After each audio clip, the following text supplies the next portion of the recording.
In 2007, despite a number of challenges in her personal life, Britney Spears released her 5th studio album, Blackout, a record that would go on to become not only the most critically acclaimed album of her career, but also one of the most influential of the 21st century. So just how did Britney pull off such a masterstroke? Why was Nate Danja Hills chosen as a producer on the album? What was the acid test for choosing which tracks to work on? Why did the record end up sounding so adventurous and experimental? How did the iconic opening line, "It's Britney Bitch," come about? What classic 2007 pop song was originally written for Blackout, but Britney's team passed on it? And is it true that Britney's ex Justin Timberlake and Timberland nearly ended up on the album? So many questions, let's find out. Whilst pregnant with her second child in 2006 and going through a very public divorce, Britney began recording the album that would go on to become Blackout. And its success was all the more remarkable considering the intense media scrutiny and personal pressures Britney was facing at the time. It was to be her first studio album since 2003's In the Zone, and her record label presumably weren't willing to wait longer than 4 years for another one. Everyone already knows about Britney's personal woes during those years, so I'm not going to cover them here because this video is about the music. Nate Danja Hills, arguably the key producer on the record, had come up through the music industry ranks working as Timbaland's protege. Nate hadn't worked with Britney before, and Blackout was his first major project without Tim, so he was really branching out on his own, and this was a huge opportunity to prove himself in his own right. By 2007, Danja had already been working with Timbaland for 4 years and had assisted the heavyweight producer on major noughties albums such as Nelly Furtado's Loose and Justin Timberlake's Future Sex Love Sounds. According to the 33 1/3 book on the classic album, Danja's input helped Tim cross over to the pop market. Timbaland, as we all know, is more famous for his beats, whilst Danja brought the chords and melodies and therefore a more pop sensibility to their work together. And he'd become somewhat embroiled in a spat at the time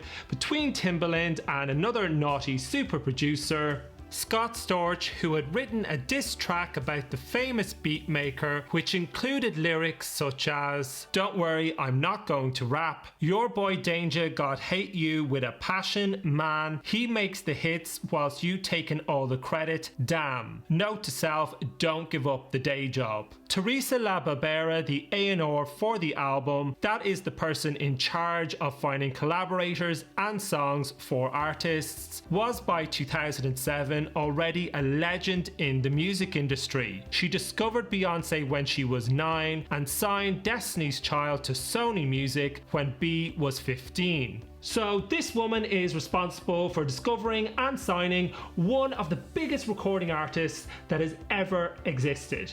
Pretty impressive. In the Rolling Stone 500 Greatest Albums podcast on the album, La Barbera says the label were eager to find another Toxic, but she was interested in pushing Britney's music forward and not just working with the obvious producers at the time. So in 2006, Danja was offered the opportunity to produce for Britney by himself. According to the Rolling Stone magazine 500 Greatest Albums podcast, Danja's music at the time was heavily influenced by EDM or electronic dance music, which at the time was still considered to be an underground genre in the States and most of the world. He says he wanted to bring the energy of the music he was hearing in clubs in Miami, such as Benny Benassi and Tiesto, and incorporate it into his own work.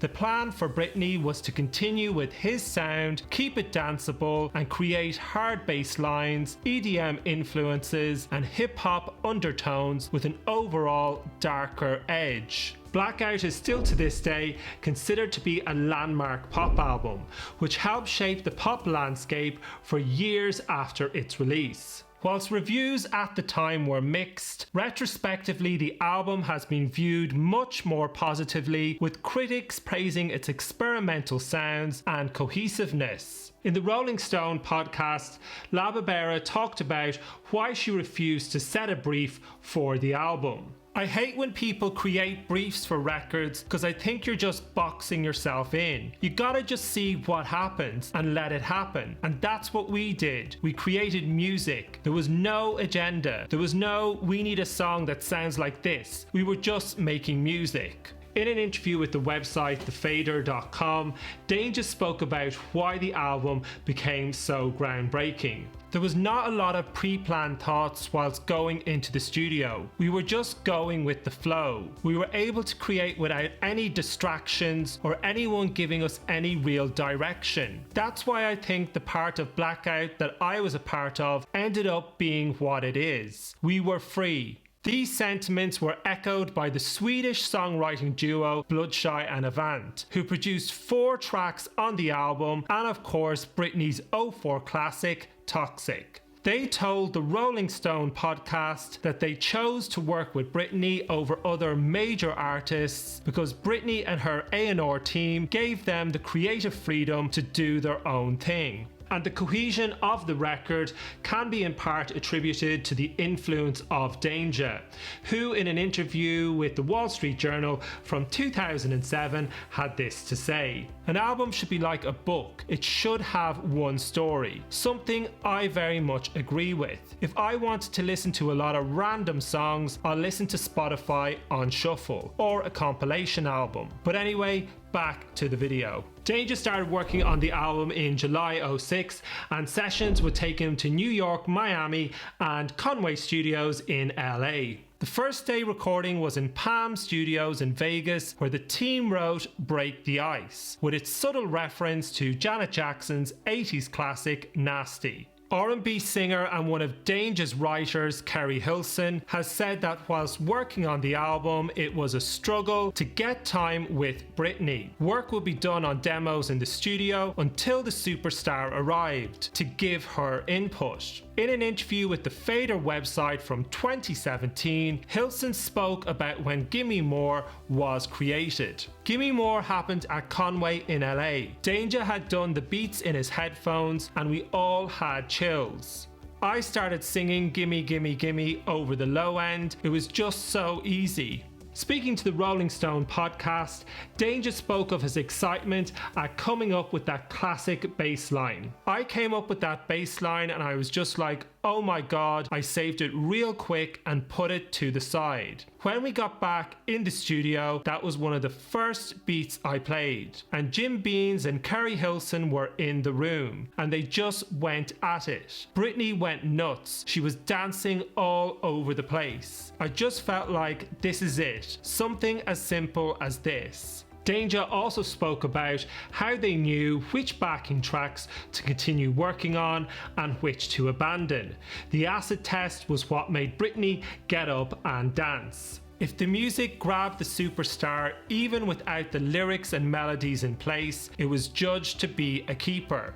It's Britney Bitch, the iconic line at the top of Gimme More, infiltrated pop culture in '07, and its impact doesn't seem to have diminished in the years since. In a 2010 interview with MTV, Jim Beans, one of Danja's co-producers on Gimme More, had this to say about how the phrase originated. Britney was basically open to any and everything that I mentioned. The phrase came last minute right at the end of the session. We needed that one catchphrase to really bring her back and put her stamp on the industry, and that stamp was, "It's Britney Bitch." This version of events was also corroborated by Danja and Keri Hilson in other interviews about the record. The phrase was also used again in 2012 in Britney's collaboration with will.i.am, Scream and Shout, and even Jay-Z referenced the phrase in a 2013 song of his. Of course, there has been much speculation over the years to the exact significance of the line. but for many it can be seen as a statement of resilience, a refusal to be shamed for mistakes and failures, and for standing back up every time life leaves you feeling battered. All in a succinct and sassy catchphrase. No wonder people love it so much. Whilst there was no brief for the album, there was an unwritten rule for all the writers: steer well clear of Britney's personal life in the music. According to the 33 1/3 book on the classic album, Bloodshy and Avant were at the end of their month of writing for Britney in LA, when her A&R team requested one more song for the star. So the duo brought in their collaborator Klaus Auland to bring fresh inspiration and write lyrics. With only days left until the song's deadline, the team decided to dismiss the unwritten rule altogether and to come up with a song that actually did reflect Britney's life, on the basis that they couldn't ignore the elephant in the room. Bloodshy and Avant were also able to draw on the experiences of when they hung out with Britney in 2004 while she was on tour in Germany, and experienced firsthand what life was like for the superstar. Piece of Me was written in the later stages of the album's recording. Bloodshy and Avant got their friend Swedish pop star Robin to record the demo vocals back in their home country, and her vocals can still be heard on the background of the finished track. And in the same sessions, the ballad See My Side was written, also with Robin.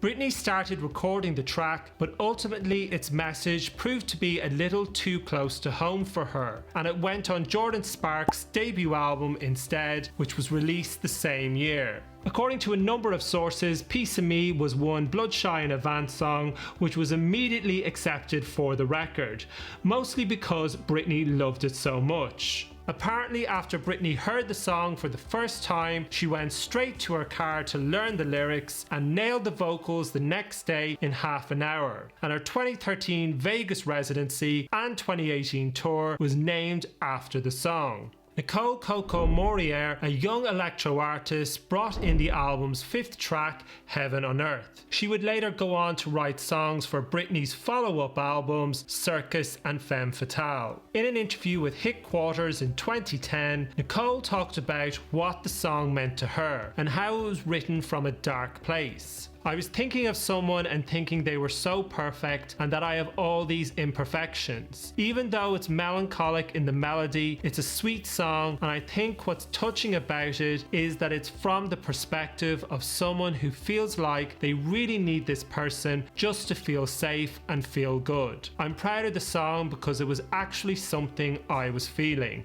According to an interview with Entertainment Weekly in early 2007, Timberland was eager to work with Britney during that period. The super producer also said in the interview that his long-term collaborator and Britney's ex, Justin Timberlake, was willing to work on a song for the superstar. And according to CBS News in September that year, the collaboration came close to happening but was ultimately scrapped because there had been a falling out between the two camps. In the article, Timbaland says Britney destroyed the possibility of a collaboration between the three and was quoted as saying she should humbly humble herself and make a phone call and say I'm sorry. That's it. She knows what she's sorry about too. She got so big-headed and was like, screw you, I don't need anybody. I don't seem to be able to unravel exactly what transpired, but there was speculation at the time that sessions had been booked and Britney just didn't turn up.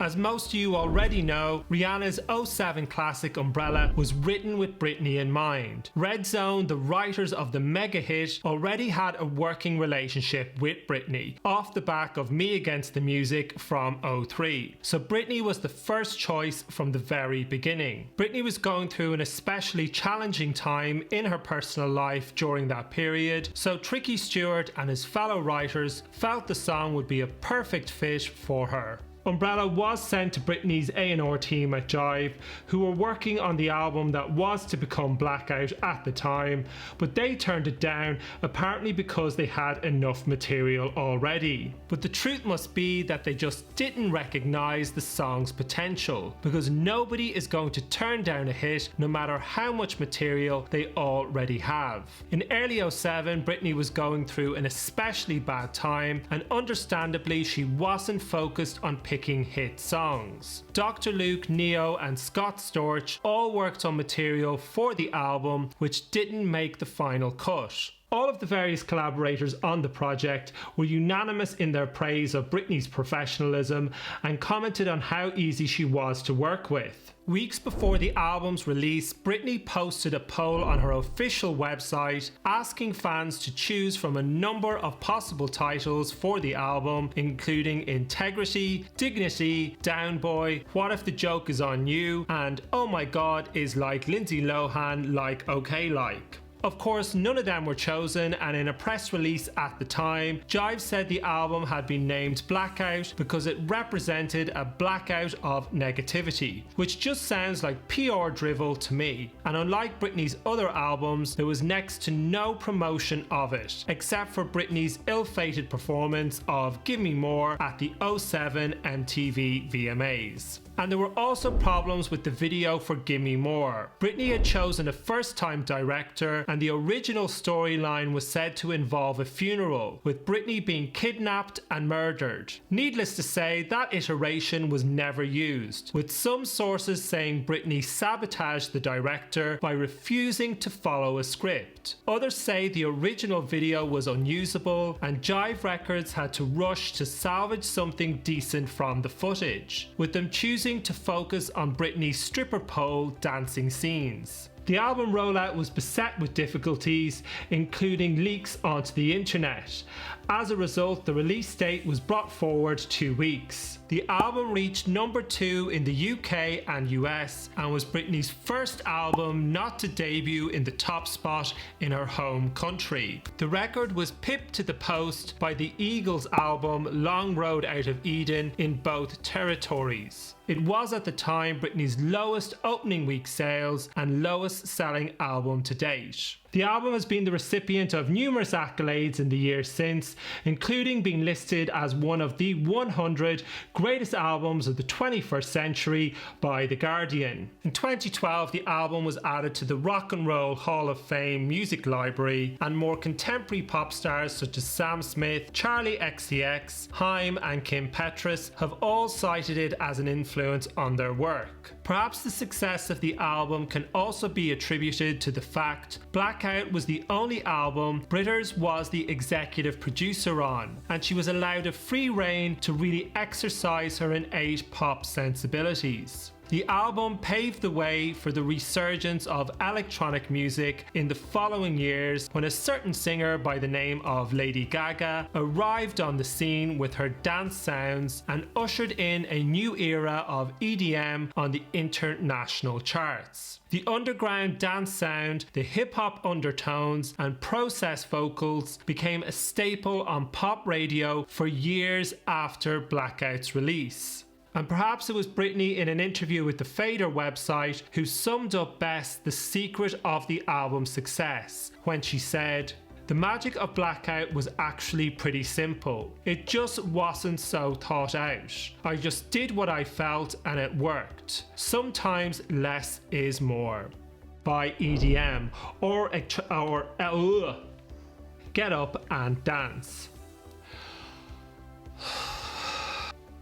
Every time they turn the lights down. But there was speculation at the time that